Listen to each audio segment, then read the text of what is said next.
আপনার কি মনে হয় যে বাংলাদেশের প্রচলিত ছাত্র রাজনীতির জন্য অন্যান্য দলরা ছাত্র শিবিরকে কেন চ্যালেঞ্জ মনে করছে এবং তারা কিছু হলেই ছাত্র শিবিরের বিরুদ্ধচারণ করে, এটার কারণটা কি?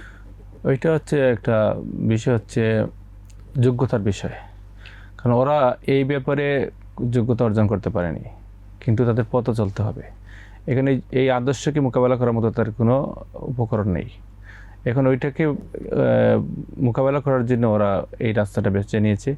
যদি ওরা ওই শিবিরের আদর্শকে মোকাবেলা করার জন্য আরেকটা আদর্শ, আরেকটা সমাজ কল্যাণমূলক কাজ, বিভিন্ন ছাত্র কল্যাণমূলক কাজ করতে পারতো, তাহলে একটা বিষয় ছিল। এবং এইরকম করতে পারলে দেশের রাজনীতিও সুন্দর হইতো, শিক্ষা প্রতিষ্ঠান সুন্দর হইতো, এবং সবাই মিলেমিশে আমাদের প্রতিযোগিতামূলক একটা, যেটা আমরা বিদেশে দেখি, সবাই কিন্তু সমান তালে ওরা কাজ করে। এইখানে প্রতিযোগিতা হয়, মেধার প্রতিযোগিতা হয়, জ্ঞানের প্রতিযোগিতা হয়, মারামারি প্রতিযোগিতা হয় না।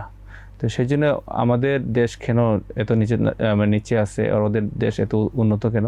এটা হচ্ছে মেধার নিয়ে প্রতিযোগিতা হয়, রিসার্চ নিয়ে প্রতিযোগিতা হয়, এই জন্য।